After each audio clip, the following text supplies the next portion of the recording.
Salut, c'est Joshua, joshuamatei.fr. Dans cette vidéo, on va apprendre quelles colonnes il faut qu'on mette lorsqu'on organise notre vue dans le gestionnaire de publicité.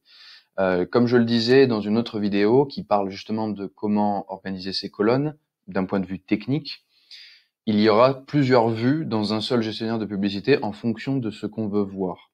Cela dit, on peut très bien avoir une vue complète, détaillée et complexe qui comprend toutes les métriques qui nous intéressent le plus pour pouvoir améliorer la performance de notre campagne. Donc, ce qu'on va faire ici, c'est créer la vue la plus complexe possible pour passer en revue toutes les métriques qu'il faut avoir dans son gestionnaire de publicité, celles qu'il faut regarder, pourquoi les regarder, comment les regarder, etc., etc. Donc, c'est parti.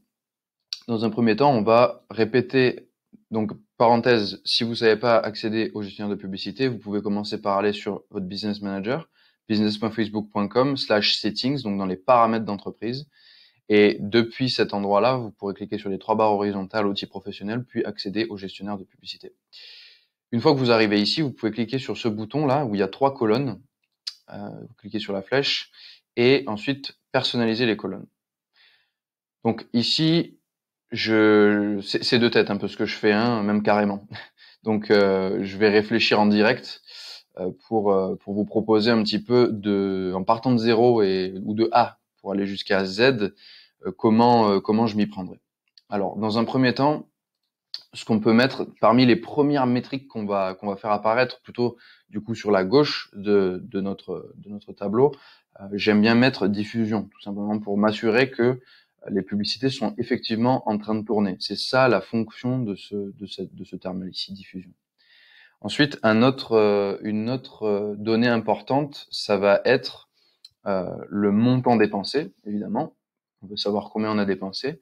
Et une autre métrique ici à laquelle on peut ne pas nécessairement penser, alors là c'est si on fait vraiment dans le détail, hein, ça va pas être très très très important, mais une métrique qui peut être intéressant de mettre ici, ça va être la dernière modification importante. Je vais expliquer pourquoi. Alors, date de la dernière modification importante. Pourquoi est-ce que ça c'est relativement important?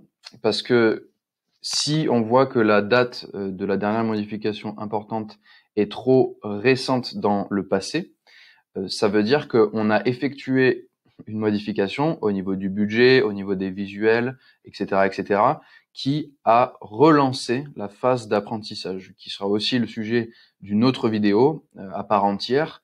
Mais en somme, la phase d'apprentissage, c'est une des conditions pour que la campagne soit parfaitement, entre guillemets, optimisée. Et si ces conditions ne sont pas remplies, eh bien la phase d'apprentissage continue de tourner. Et si un ensemble de publicités ne sort pas de cette phase d'apprentissage, Facebook dit que la campagne ne peut pas être parfaitement optimisée, ou du moins l'ensemble de publicités, et indirectement du coup la campagne. Donc la date de la dernière modification importante, ça va nous permettre de voir si une action qu'on a fait dans le passé a effectivement changé, a été considérée comme importante et du coup a rebooté, relancé depuis zéro la phase d'apprentissage. Donc ça va nous permettre de suivre ça en temps réel et si on se rend compte qu'on a fait l'erreur une fois, éviter de la refaire dans le futur. Donc là, on sait que notre pub est diffusée ou pas, on sait quel est le montant qu'on a dépensé, on va mettre le budget évidemment. Alors l'intérêt de mettre le budget, ça va être qu'on va pouvoir le gérer en direct. On va avoir un petit crayon sur lequel on va pouvoir cliquer et changer instantanément et très facilement le budget quotidien, par exemple, si on souhaite le faire. Voilà. Donc une fois qu'on a ça, je vais plutôt mettre comme ça. Date de la dernière modification importante, pareil, je vais la mettre avant. Je pense qu'on est pas mal au niveau des premières métriques. Ensuite, je vais mettre clic. Ah non, du coup, ce qu'on va faire, ouais, non, ok. Donc, on va vraiment dans le détail. Je vais mettre impression, ouverture et click-through rate, le taux de clic sur le lien. Alors, j'ai tendance à confondre couverture, impression. Ouais, non, c'est bon, c'est dans ce sens-là. Donc la différence entre impression et couverture, en fait, c'est si on compte des doublons ou pas. C'est un peu ça que ça veut dire. Donc les impressions, c'est toutes les fois où la publicité apparaît sur l'écran d'un utilisateur de Facebook. Peu importe qui c'est et peu importe si ça arrive plusieurs fois sur la même personne. Donc si par exemple je déroule mon fil d'actualité sur Facebook et que votre pub pour des croquettes pour chiens, admettons, apparaît dans mon fil d'actualité, même si je la vois pas, même si je regarde ailleurs au moment où elle passe sous mes yeux, si elle est chargée et qu'elle apparaît sur mon écran, c'est considéré comme une impression. La différence avec la couverture, c'est que on enlève les doublons. C'est-à-dire que si ça apparaît une fois sur mon écran, dans couverture, ça ne sera comptabilisé historiquement qu'une fois. C'est-à-dire que la prochaine fois qu'elle apparaît encore sur mon écran, la valeur sera toujours 1 dans la colonne couverture. Donc ça, ce sont des statistiques relativement intéressantes. Alors, par rapport à votre performance, ça n'a strictement aucun impact. Ça va en avoir un très indirectement si vous regardez votre click-through rate, votre taux de clic, parce que ça va vous donner un pourcentage qui compare le nombre de gens qui voient votre pub, ou du moins qui voient le nombre de gens, les appareils desquels voient votre pub ou chargent votre pub, et le nombre de gens qui cliquent effectivement dessus. Donc voilà, vous allez pouvoir savoir si votre taux de clic est important ou pas, et par rapport à ça, tirer quelques conclusions sur l'engagement que génère votre pub ou pas. Et du coup, vous allez pouvoir travailler dessus. Donc ça, je rentrerai un peu plus dans le détail plus tard. Donc on a le click-through rate pour savoir si les gens réagissent. Ok, donc ensuite on veut savoir combien de personnes cliquent effectivement sur notre publicité. Là, on rentre un peu plus dans du réel et dans de l'actionnable, entre guillemets. Donc les clics sur un lien, et on veut aussi savoir combien ça nous coûte, évidemment.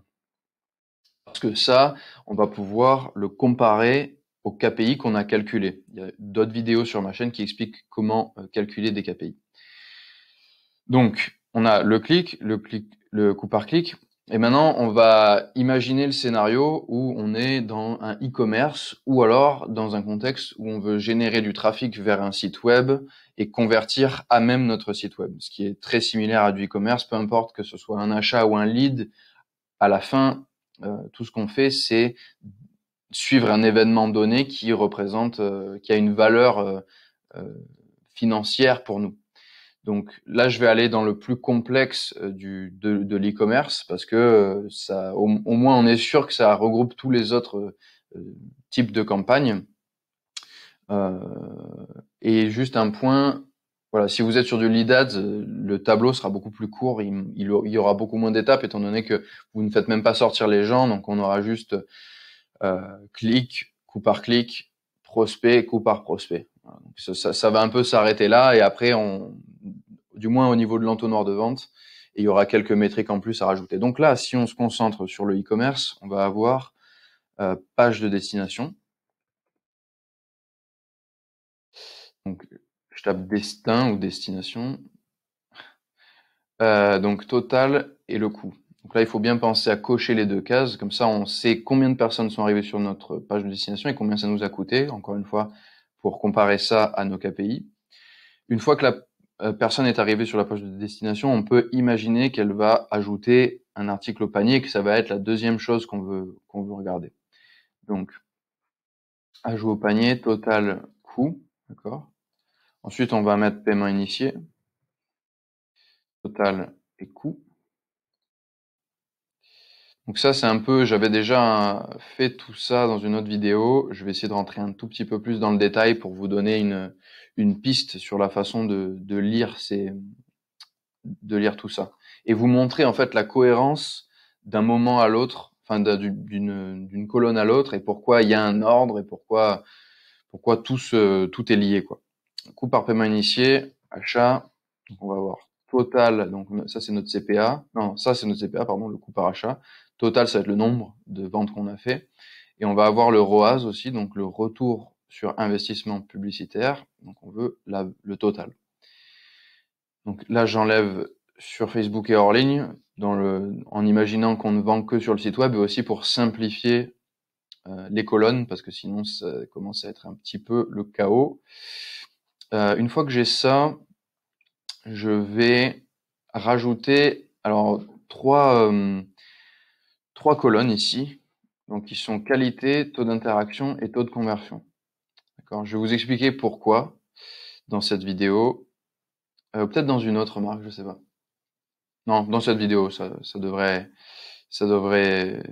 faire, ça devrait être plus logique. Donc là, je vais enregistrer comme prédéfini, je vais mettre vue complexe. Voilà, peu importe le nom que vous lui donnez, le but c'est juste de donner un nom que vous allez retenir par rapport à cette configuration particulière, et c'est tout en fait que vous allez retenir. Donc j'applique pour enregistrer cette vue qui maintenant apparaît ici, vue complexe. Donc si par exemple je reviens dans ce gestionnaire de pub et que je veux retrouver la vue que j'avais créée, je reclique ici, vue complexe, et comme par magie, je retrouve mes colonnes. Donc, maintenant, pour l'explication plus globale et sur comment on va pouvoir interpréter chacune de ces colonnes. Donc, comme je le disais, la date de dernière modification importante va vous permettre de savoir si vous avez fait une erreur ou pas vis-à-vis de la phase d'apprentissage, qui sera le sujet d'une autre vidéo.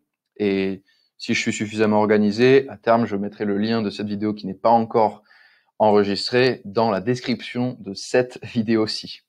Ensuite, on a la diffusion qui va nous dire l'état de notre campagne. Est-ce qu'elle est en brouillon, c'est-à-dire elle n'est pas diffusée, elle n'est pas encore même publiée? Est-ce qu'elle est programmée? Est-ce qu'elle est en diffusion? Ça va nous permettre de suivre ça en direct. Ensuite, on va avoir le budget, d'accord?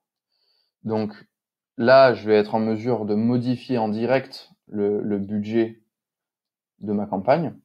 Donc ça, c'est très facile, hein, j'ai juste à changer la valeur. Donc là, par exemple, je vais mettre 40, enregistrer.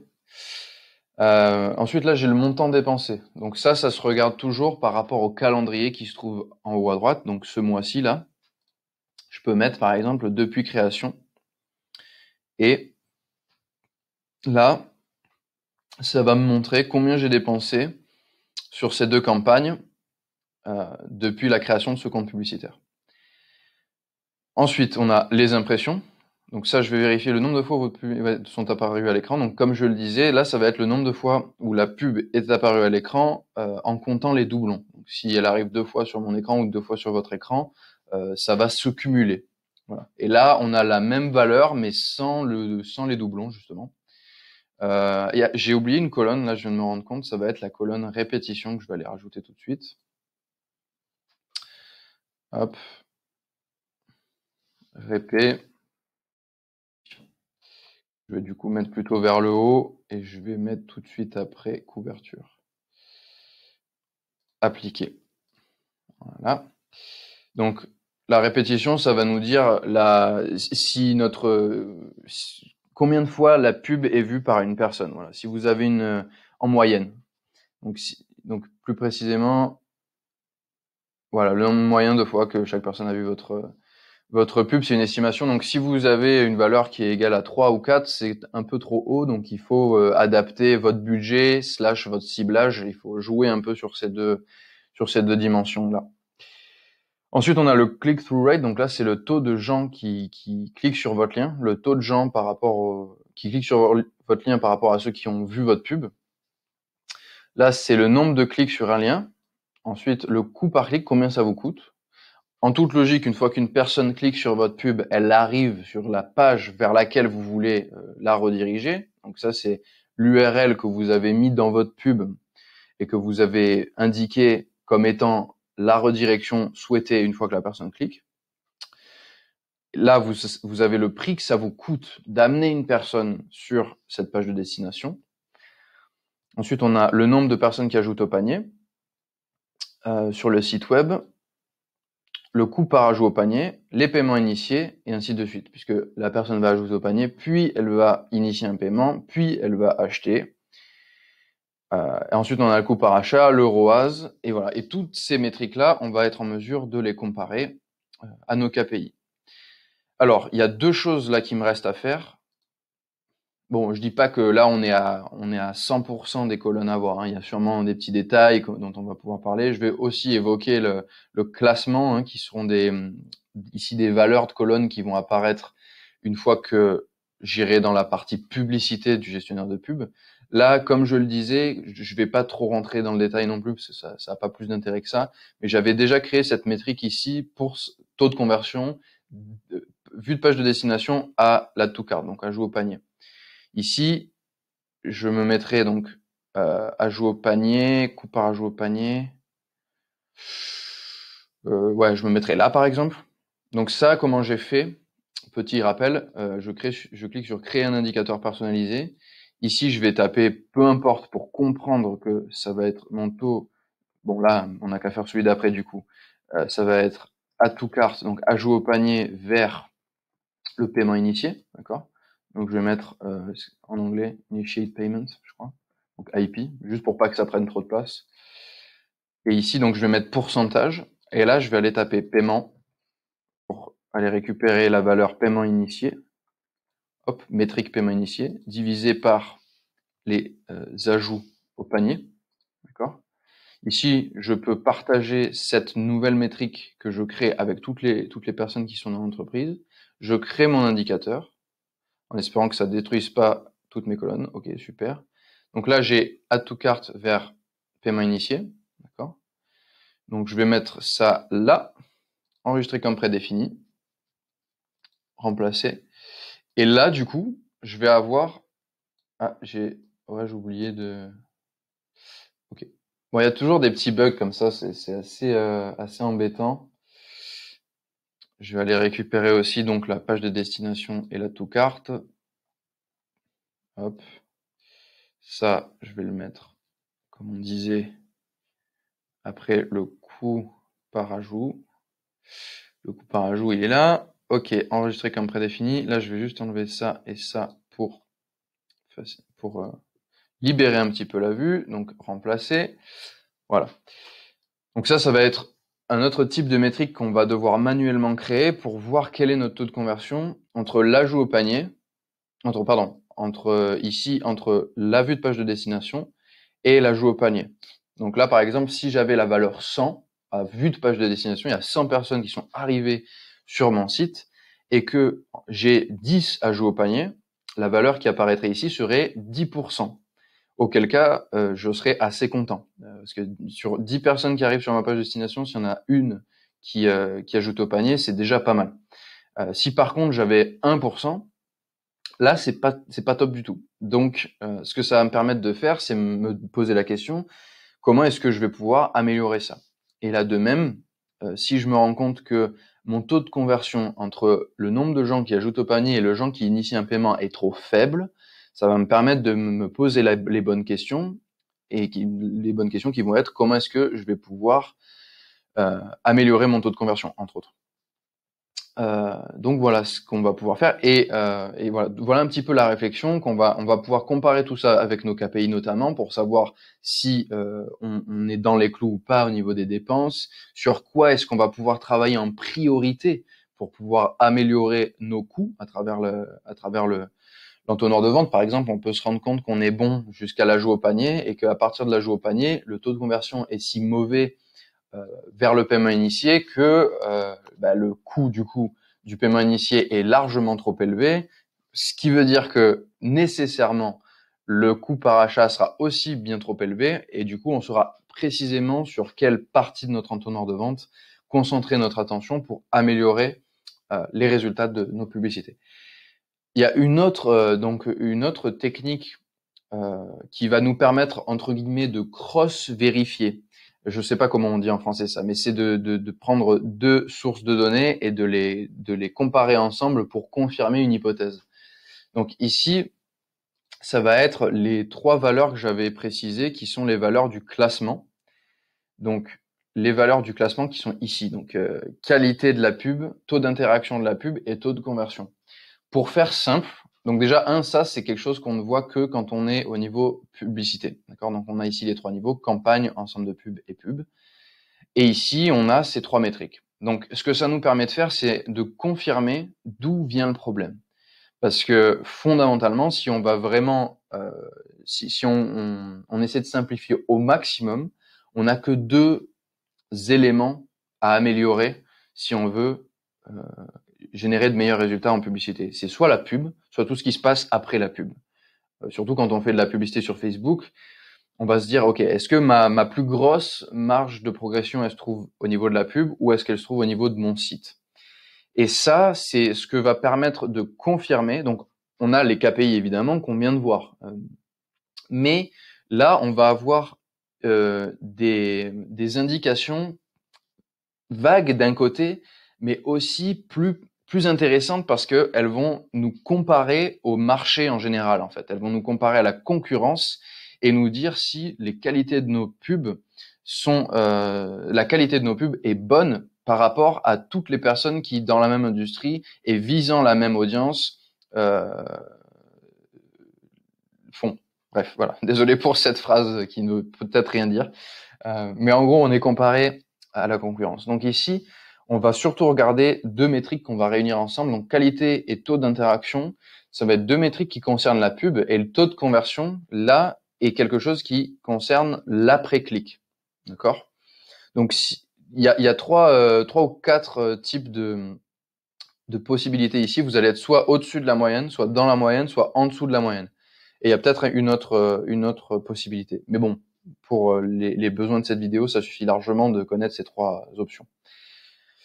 Je pense d'ailleurs qu'en fait, je vais faire une autre vidéo à part sur ça. Mais je vais aller un peu au bout de ma réflexion ici quand même. Donc, si vous êtes en dessous de la moyenne sur la qualité de votre pub ou sur le taux d'interaction, vous pouvez partir du principe que votre plus gros problème, c'est pas tant sur votre site, ça va être au niveau de votre pub. Donc là, les éléments sur lesquels vous allez pouvoir travailler, ça va être soit les visuels, les textes ou alors le ciblage. Grosso modo, ça va être un peu vos 3 points d'amélioration. Ensuite, si en revanche vous êtes dans la moyenne ou au-dessus de la moyenne ici, mais que votre taux de conversion, vous êtes en dessous de la moyenne, ça veut dire que le problème, la raison pour laquelle vos performances ne sont pas idéales au niveau de vos pubs, ça n'a rien à voir avec vos publicités elles-mêmes. C'est tout ce qui se passe après la publicité. Et ça, c'est un thème extrêmement important d'optimisation de la conversion de votre site web, du X, etc., etc. Donc, si là, vous êtes en dessous de la moyenne dans le taux de conversion, il faudra se concentrer plutôt sur votre site internet. Donc ça vous permet de confirmer des intuitions qui sont nées de votre analyse des KPI. Et donc, on peut conclure que l'analyse d'une campagne se fait sur deux niveaux. Ça va se faire sur vos KPI et sur vos KPI comparés à la concurrence en fait. Et ces trois métriques-là sont très intéressantes, d'autant que elles correspondent pour beaucoup à ce que vous allez trouver, au système d'enchères en fait. Pareil, il y a une vidéo sur cette chaîne qui explique le système d'enchères, puisque quand vous faites de la publicité sur Facebook, vous êtes en compétition avec d'autres annonceurs qui visent la même audience que vous, et il y a une formule qui permet de dire si vous allez gagner ou perdre cette enchère. Une formule qui vous donne une valeur totale et qui regroupe notamment la qualité de vos pubs, le taux de conversion estimé de votre site web, et etc. Donc, vous pouvez aller dans le détail de ce concept-là en apprenant, en allant voir la vidéo, en apprenant tout ce qu'il faut savoir sur ce mécanisme. Mais en somme, ces trois métriques-là sont les trois métriques qui se rapprochent le plus des variables de cette formule et qui vous permettent donc de savoir à quel point vous êtes en mesure de gagner ou non une enchère. Voilà, donc si vous êtes au-dessus de la moyenne dans chacune de ces colonnes, il y a de fortes chances que vous gagnez la plupart des enchères ou que vous gagnez en moyenne plus que les autres les enchères. Du coup, le coût par résultat baisse pour vous. Et ça, c'est ce qu'on cherche. Donc voilà un peu, je pense qu'on est arrivé au bout. Je peux pas faire, si on pourrait faire plus compliqué, mais je veux pas non plus vous endormir. Donc je pense que on est rentré suffisamment dans le détail pour mettre un point final à cette vidéo. Une fois que vous lancez vos campagnes, il faut analyser vos campagnes. Pour le faire, vous allez cliquer sur ici les trois colonnes et vous allez créer une vue qui va vous permettre de voir dans l'ordre, en partant de zéro, en partant de la fondation, et en arrivant à la dernière métrique possible, vous allez créer une vue qui va vous permettre de voir la progression de votre entonnoir d'acquisition. Donc au début, on va avoir des métriques plutôt propres à la campagne, au paramétrage. Ensuite, on va avoir les impressions. Donc là, il va y avoir des centaines, voire des millions de personnes. Ensuite, la couverture, il y en aura peut-être 2 fois moins. Des clics, on en aura peut-être du coup 100 fois moins. Et ainsi de suite. Et on va voir comme ça la progression de l'avancée des gens dans notre entonnoir de vente, des utilisateurs de Facebook et d'Instagram dans notre entonnoir d'acquisition, et voir où on a des fuites potentielles en analysant non seulement les métriques, mais aussi les taux de conversion d'une métrique à l'autre. Et on va aussi pouvoir comparer ces KPI avec ce qu'on avait calculé et avec l'estimation de Facebook sur notre position par rapport à la concurrence en regardant ces 3 métriques ici, qualité, taux d'interaction et taux de conversion. Donc pour les trouver dans votre créateur de vue, entre guillemets, vous allez pouvoir juste écrire classe, CLA2SE, et il y aura que ces 3-là qui vont apparaître. Vous les cochez toutes. Et si vous avez du coup un problème au niveau qualité et taux d'interaction, ça va être plutôt au niveau de la publicité, d'accord ? Donc sur les 2 problèmes potentiels, publicité et ce qu'il y a après la pub, ça va être la pub. Et si vous avez un problème au niveau du taux de conversion, ça va être du coup tout ce qui se passe après, donc au niveau de votre site par exemple, si vous redirigez vers, en toute probabilité, un site. Donc voilà, j'espère que cette vidéo relativement complexe, un peu désordonnée, a été malgré tout utile. Si vous avez des questions, n'hésitez pas à les poser en commentaire, je me ferai un plaisir d'y répondre au cas par cas. En attendant, j'aimerais vous demander de cliquer sur j'aime sous la vidéo, de vous abonner à la chaîne et je vous dis à très bientôt dans la prochaine vidéo.